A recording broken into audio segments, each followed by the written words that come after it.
Hello दोस्तों, कैसे हैं आप। दोस्तों, अगर आपके पास 25,000 का बजट है और आप एक मोबाइल फ़ोन लेना चाहते हैं तो ऐसे में आप क्या करेंगे। आप अपने दोस्तों से पूछेंगे, अपने पड़ोसियों को देखेंगे, रिश्तेदारों को देखेंगे, ऐड वगैरह देखेंगे और कोई ना कोई फ़ोन ले लेंगे। बाद में आपको पता चलेगा कि यार ये फ़ोन तो मेरी ज़रूरतों को पूरा नहीं कर रहा। ऐसे में किया क्या जाए।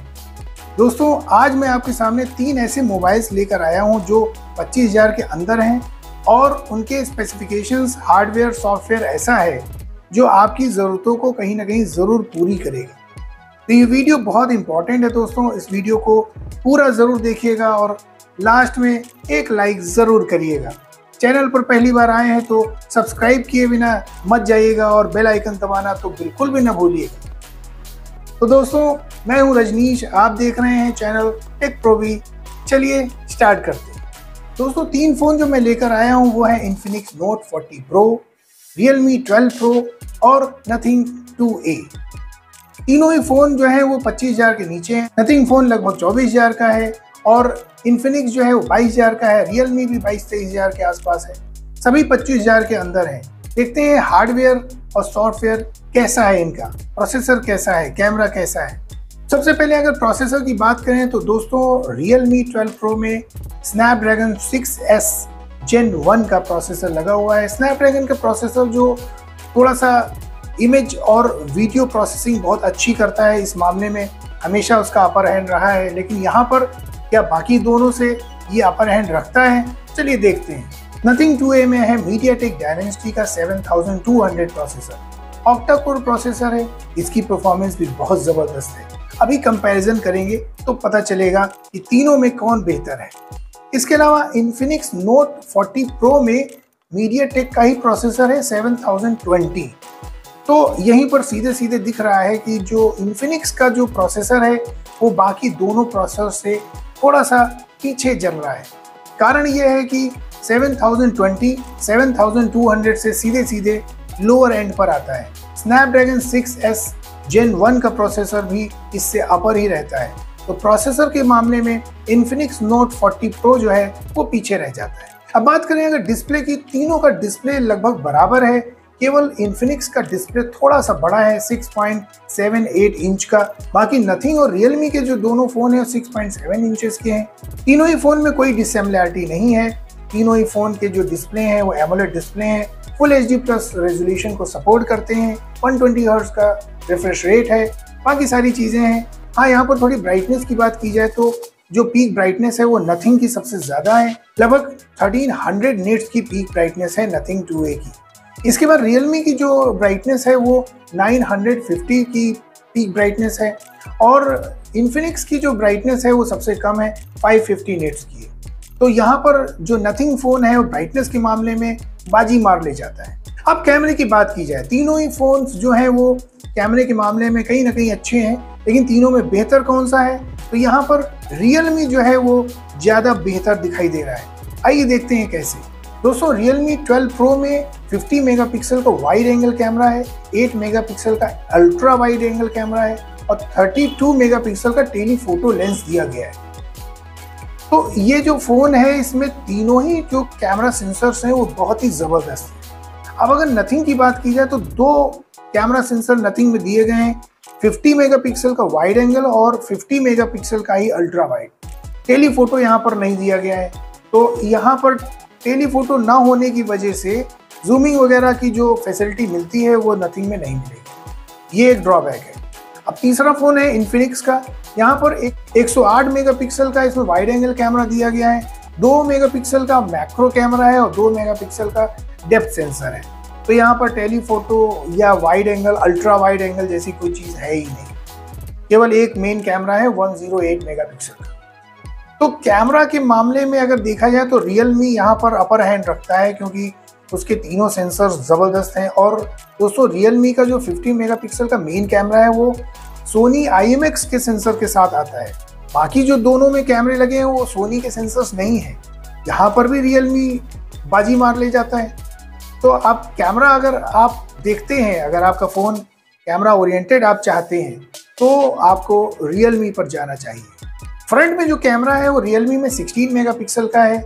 इसके अलावा नथिंग में और इन्फिनिक्स में दोनों में 32 मेगापिक्सल का कैमरा दिया गया है।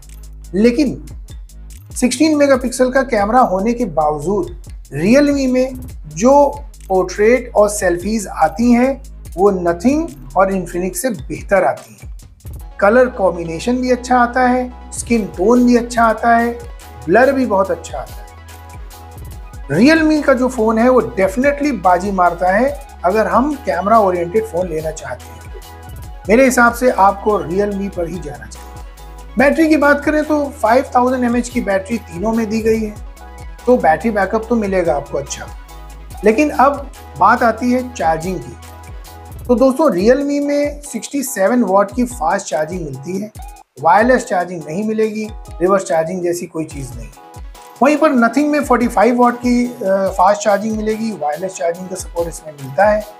और इन्फिनिक्स में आपको 45 वॉट की वायर्ड चार्जिंग मिलेगी, 20 वॉट की वायरलेस चार्जिंग मिलेगी और 15 वॉट की या 10 वॉट की रिवर्स चार्जिंग भी मिलेगी। तो अगर आपको वायरलेस चार्जिंग इस तरह की कोई चीज़ चाहिए है तो आपको इन्फिनिक्स पर जाना चाहिए। यहाँ पर मैं एक चीज़ और आपको क्लियर कर दूँ, इन्फिनिक्स वो पहला फ़ोन है एंड्रॉयड इंडस्ट्री में जो मैक चार्जिंग को लेकर आया है। तो अगर आप थोड़ा सा शो ऑफ करना चाहते हैं, मैक चार्जिंग शो करना चाहते हैं, क्योंकि मैक चार्जिंग तो भाई अभी तक केवल आईफोन में थी, अब एंड्रॉयड में आपके पास अगर मैक चार्जिंग है तो इम्प्रेशन तो बनता है।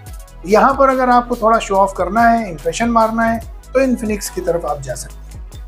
ये सब नीड के ऊपर डिपेंड करता है, आपकी ज़रूरत क्या है। आपकी ज़रूरत कैमरा है, शो ऑफ है या परफॉर्मेंस है, ये आपको डिसाइड करना है कैसा फ़ोन आप लेना चाहते हैं। अब गेमिंग परफॉर्मेंस की बात अगर की जाए तो गेमिंग परफॉर्मेंस में जो Realme है वो उन दोनों से आगे है। अगर आप प्रो गेमर हैं, यानी आप ज़्यादा गेमिंग करते हैं, हाई एंड गेमिंग करते हैं, तो आपको Realme पर ही जाना चाहिए। Realme में जो स्टोरेज दिया गया है UFS 3.1 का दिया गया है, बाकी दोनों फ़ोन में जो स्टोरेज दिया गया है वो 2.2 का दिया गया है। यहाँ पर जो स्टोरेज टाइप है वो स्पीड को काफ़ी गवर्न करता है, स्पीड पर काफ़ी इफेक्ट पड़ता है कैसा स्टोरेज टाइप है उससे। Realme में स्टोरेज टाइप अपग्रेडेड होने की वजह से इसकी जो गेमिंग परफॉर्मेंस है वो बहुत अच्छी है, किसी तरह का लैग नहीं मिलेगा। वहीं पर नथिंग और इन्फिनिक्स में अगर आप गेमिंग करते हैं तो आपको लैग मिलेगा, फ्रेम ड्रॉप्स होंगे, इस तरह की चीज़ें आपको दिखेंगी। तो अगर आप कैजुअल गेमर हैं, कभी कभी गेमिंग करते हैं, तो Realme कोई आपके लिए ज़रूरी नहीं है। आप इन्फिनिक्स और नथिंग पर भी जा सकते हैं। अगर आप गेमिंग के लिए नहीं लेना चाहते हैं तो नथिंग आप खरीद सकते हैं, इन्फिनिक्स खरीद सकते हैं। लेकिन अगर आपको गेमिंग ओरिएंटेड फ़ोन लेना है तो Realme ही आपकी चॉइस होनी चाहिए। सभी बातों के अलावा इसमें तीनों फ़ोन्स में स्टीरियो स्पीकर्स दिए गए हैं, डॉल्बी एटमॉस का सपोर्ट भी मिलता है। अब IP रेटिंग की बात की जाए तो IP रेटिंग जो है वो Realme की सबसे ज़्यादा है, नथिंग और इन्फिनिक्स की जो रेटिंग है वो कम है। नथिंग की जो रेटिंग है वो 54 है, इन्फिनिक्स की भी 54 है, जबकि Realme की जो IP रेटिंग है वो 67 है। IP रेटिंग से हम ये डिसाइड करते हैं कि फ़ोन कितना धूल और पानी बर्दाश्त कर सकता है। तो 54 की जो IP रेटिंग है उसमें हल्के फुल्के पानी के छींटे या पसीना वगैरह लग जाए, धूल वगैरह हल्की लग जाए, तो वहाँ तक तो फ़ोन को कोई दिक्कत नहीं है। अगर आपका फ़ोन सीधे बाल्टी में गिर गया या सीधे पानी में गिर गया, डूब गया, तो फ़ोन को कोई बचा नहीं सकता। IP67 में थोड़ी सेफ्टी है, फ़ोन अगर ज़्यादा पानी में चला भी जाता है तो कोई ज़्यादा दिक्कत आपको नहीं होगी। अब कैमरे की बात जैसे मैंने अभी करी, तो कैमरे में वीडियो रिकॉर्डिंग बहुत इंपॉर्टेंट फैक्टर होता है। तो यहाँ पर एक ड्रॉबैक इन्फिनिक्स में है, क्योंकि इन्फिनिक्स में केवल 2K का वीडियो ही रिकॉर्ड कर सकते हैं आप, 4K वीडियो का सपोर्ट ही नहीं दिया गया, चाहे वो फ्रंट कैमरा हो चाहे बैक कैमरा हो। यहाँ पर Realme और नथिंग दोनों ही 4K 30 fps का वीडियो शूट कर सकते हैं, दोनों ही कैमरे से, फ्रंट और रियर दोनों से।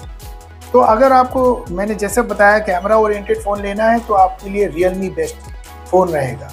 थोड़ा फ़ोटोज़ पर अगर कंपैरिजन किया जाए, जैसा मैंने बताया कि Realme का जो कैमरा है बहुत अच्छा है, लेकिन यहाँ पर मैं एक चीज़ और बताना चाहूँगा, नथिंग का फ़ोन भी कहीं से कम नहीं है। नथिंग में हो सकता है कलर टोन वगैरह में थोड़ा डिफरेंस आपको मिले, लेकिन नथिंग में एक सपोर्ट दिया गया है OIS का।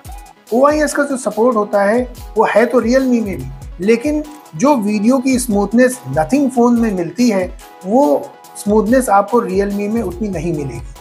तो ये बहुत छोटा सा पॉइंट है, अगर इसको नेगलेक्ट कर सकते हैं तो कोई बात नहीं, हालांकि बताना मेरा काम था, सो मैंने आपको बता दिया।